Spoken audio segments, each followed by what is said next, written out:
جب انہوں نے یہ سنا تو ان کے دلوں پر چوٹ لگی اور پطرس اور باقی رسولوں سے کہا کہ اے بھائیو ہم کیا کریں؟ پطرس نے ان سے کہا کہ توبہ کرو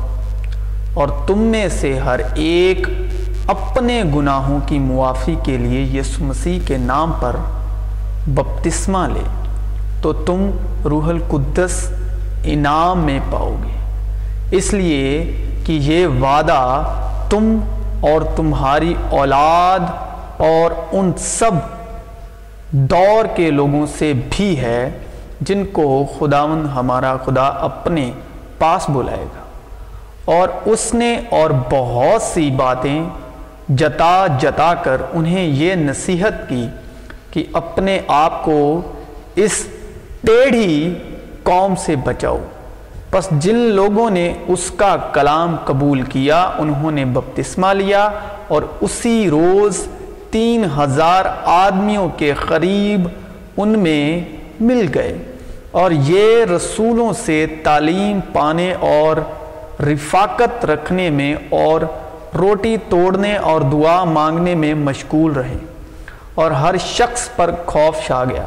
اور بہت سے عجیب کام اور نشان رسولوں کے ذریعے سے ظاہر ہوتے تھے،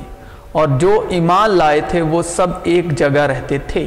اور ساری چیزوں میں شریک تھے، اور اپنی جائیداد اور اسباب بیچ بیچ کر ہر ایک کی ضرورت کے موافق سب کو بانٹ دیا کرتے تھے،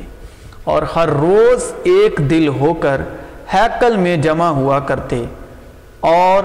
11 میں روٹی توڑ کر خوشی اور صاف دلی سے کھانا کھایا کرتے تھے، اور خدا کی حمد کرتے اور سب لوگوں کو عزیز تھے، اور جو نجات پاتے تھے ان کو خداوند ہر روز ان میں ملا دیتا تھا، کیونکہ ہم سب نے خواہ یہودی ہوں خواہ یونانی، خواہ غلام خواہ آزاد، ایک ہی روح کے وسیلے سے ایک بدن ہونے کے لیے بپتسمہ لیا، اور ہم سب کو ایک ہی روح پلائی گئی۔ پس یاد کرو کہ تم جو جسم کے روح سے غیر قوم والے ہو، اور وہ لوگ جو جسم میں ہاتھ کے کیے ہوئے ختنے کے سبب مختون کہلاتے ہیں تم کو نامختون کہتے ہیں۔ اگلے زمانے میں مسیح سے جدا اور اسرائیل کی سلطنت سے خارج اور وعدے کے عہدوں سے ناواقف اور نا امید اور دنیا میں خدا سے علیحدہ تھے، مگر تم جو پہلے دور تھے اب مسیح یسوع میں مسیح کے خون کے سبب سے نزدیک ہو گئے ہو، کیونکہ وہی ہماری صلح ہے جس نے دونوں کو ایک کر لیا اور جدائی کی دیوار کو جو بیچ میں تھی ڈھا دیا، چنانچہ اس نے اپنے جسم کے ذریعے سے دشمنی یعنی وہ شریعت جس کے حکم ضبیطوں کے طور پر تھے موقوف کر دی، تاکہ دونوں سے اپنے آپ میں ایک نیا انسان پیدا کر کے صلح کرا دے،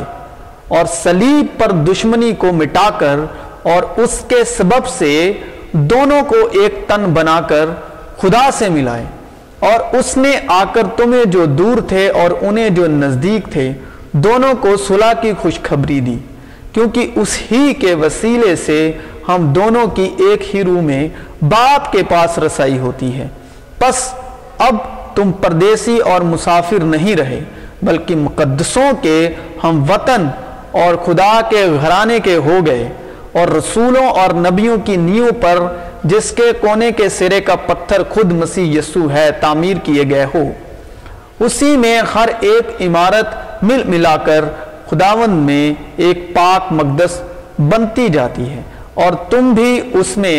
باہم تعمیر کیے جاتے ہو تاکہ روح میں خدا کا مسکن بنو۔